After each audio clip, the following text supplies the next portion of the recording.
Hello everyone, welcome to the channel. Today I'm going to be taking a look at the Bronze Age Omnibus of Batman the Brave and the Bold, Volume 1. Had this one a while, but I hadn't really seen any reviews of it. It's a big omnibus, as you can tell. Here's the spine. Brave and the Bold is what you're going to see on the spine. There is a second volume that I have, and maybe I'll take a look at that at another time. There is also a third volume scheduled to come out, I think in January. I am not 100% sure, but I have seen solicitations for it for next year, 2021. So it'd be nice to get that too. When you open it up, there really isn't much of a splash panel. It's just some panels of art from the stories. Here you have another panel. A lot of famous people worked on it. Bob Haney, Dennis O'Neil, Marv Wolfman, famous artists, Jim Aparo, Neil Adams, Ross Andrew, to name a few. Inkers, Neil Adams, Dick Giordano, Joe Kubert. A lot of famous people. Now, this is Bronze Age, but oh boy, is it barely Bronze Age. I mean, it starts out in 1967, so it's kind of starting out with a kiss to the Silver Age and moving on with the Bronze Age. So 67 is where it starts out, and it ends in November of 1973. And the Volume 2 will continue from there. There's a foreword here by Robert Greenberger. I'm not really familiar with him. Maybe some of you know who he is. Anyway, it begins with Batman and the Middlemen, issue number 74. Now, I know the Brave and the Bold existed in the Silver Age. I'm not exactly sure when Batman became a regular on the title. If there are some comics experts out there, maybe they can tell me. If you know, leave me a note below. I know Brave and the Bold existed before Batman was part of it. But this will be the first step into the Bronze Age, is this issue. For those that don't know, Brave and the Bold is, or at least starting in this era, is Batman teaming up with somebody. Here we have Batman and the Spectre. It's kind of like Marvel team up with Spider-Man and whoever he got to be with that month. Here he is with Plastic Man, Batman and Plastic Man. But this is Batman and whoever he's teaming up with that month. Colors are really nice. Paper stock is it's not too glossy, but it's not matte paper either. Very, very slight coarse feel to it. But it's good quality paper stock.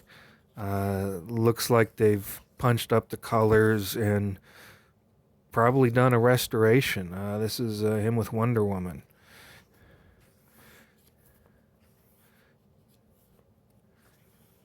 Here he is with Deadman.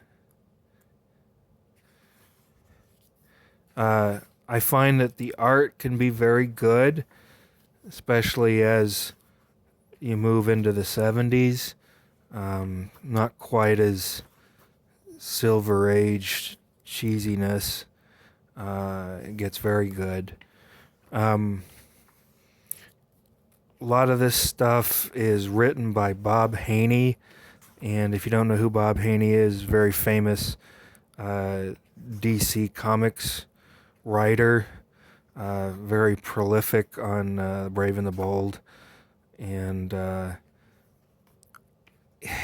you're going to have to keep in mind that Mr. Haney was a product of his time. So Here he is, Bob Haney. Neil Adams did the artwork. The writing's a little strange, a little on the antiquated side, a little creaky. But if you keep that in mind, it's like, Mr. Haney, you crazy guy, you'll be okay. I remember reading one issue where Batman and Robin had sent Black Canary out to keep tabs on some villain, and they went to check up on her, and she hadn't been paying attention to the villain, and they asked why, and she was like, well, I was getting my hair done. You know, I mean, like that's what a woman would do, right? You know, she's not going to go fight crime. She got to get her hair done, got to get your nails done.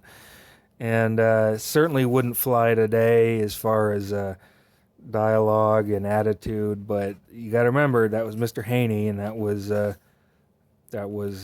product of his time. So just keep that in your memory as you read. These are good stories. They're a lot of fun.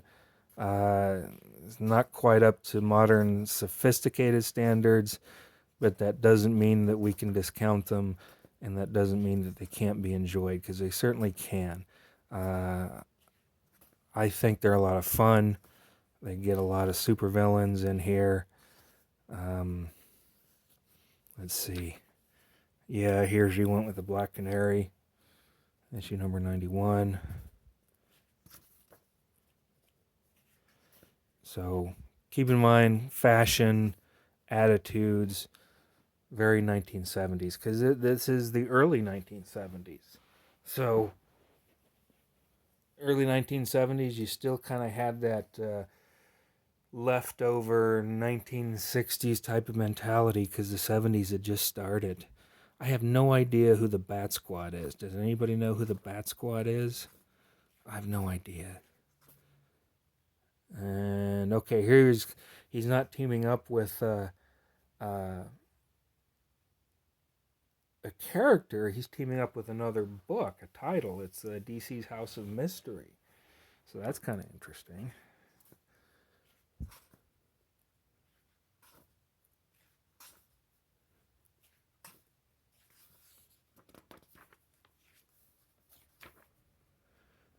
Oh, here we go. This is an interesting cover. Concentration camp for adults only. Because, you know, we got to be the hip kids, and adults got to go, man. Adults got to go.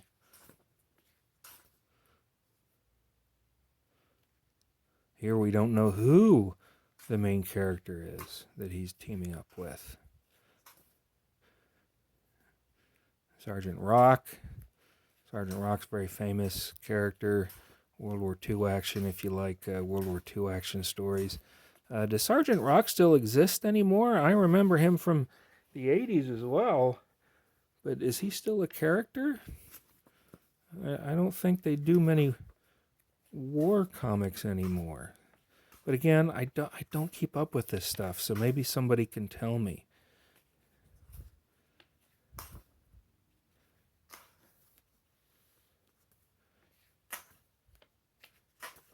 Here's the Flash.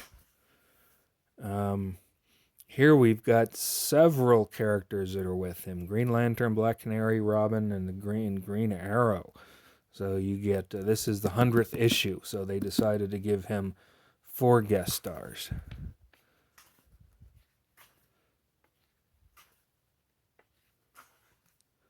Metamorpho. Metamorpho, I believe, was created by Bob Haney, so he was putting his own character in there. And I remember reading something where Bob Haney had said that he was very proud of creating Metamorpho, that was one of the favorite things he did while he was a writer. This cover kind of cracks me up. We've got the kids protesting. They're lying on the street in the way of a bulldozer because they're going to do an urban renewal program, and they're going to bulldoze stuff. So the new Teen Titans were, at this point, they weren't new Teen Titans, they were just the Teen Titans, lying down in front of the street so the bulldozer can't go through, because it's protest time, man. It's protest time. We're a commune. We gotta do our protests, and that sounds familiar in today's world too. And I love Batman's response here on the cover to this situation. He goes, "Right on, driver, crush those defiant kids." I never thought I'd see Batman say, "Right on, groovy, right on. You foolish kids, you're getting in the way of progress." When was this issue? Oh, it was Middlemen.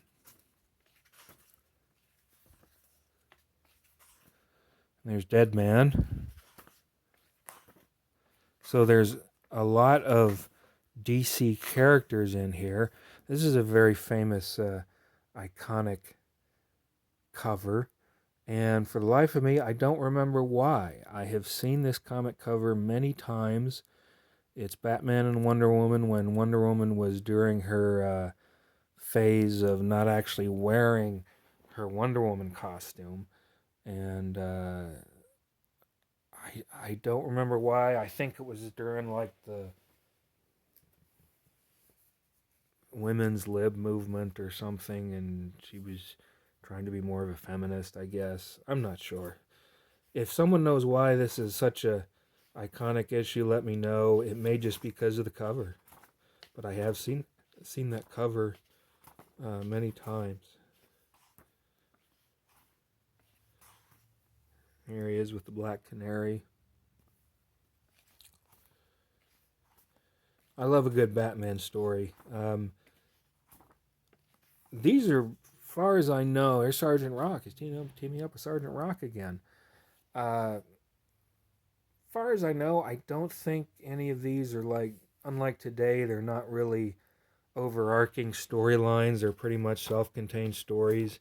You might have the occasional one here and there that's continued, but for the most part, these issues are self-contained. There really isn't much in the way of extras. There's this right here, kind of an essay that was done by Marv Wolfman. That's it. There isn't anything else. Nothing.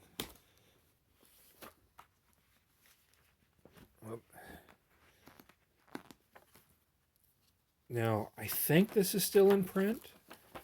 Not 100% sure.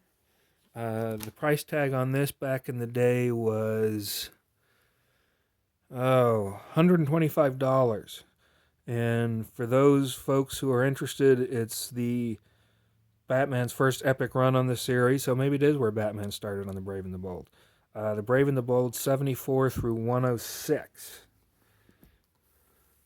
And like I say, there is a second volume, and I'll do that at another time. But is it worth getting? Yeah. I think if you can get it for less than cover price, definitely pick it up. There are a lot of good issues in there, especially if you like Batman, the Brave and the Bold series. If you like the work of Jim Aparo, even Crazy Bob Haney, he's got some funny lines in there that I don't think he meant to be funny, but are just some good fun reading. Pick up the second volume and get ready for the third one. Like I say, I think they're still in print. But don't hold me to it. I think they're worth a pickup. If they're really expensive, yeah, I'm not sure. I might wait to see if DC reprints them. But I'm not sure I would spend a lot of money on the collector's market if these are out of print. But definitely worth it for what it is. So I really appreciate you joining me. Thanks for letting me share this with you. Again, please leave any comments or questions down below. And I'll see you next time. See you soon. Bye.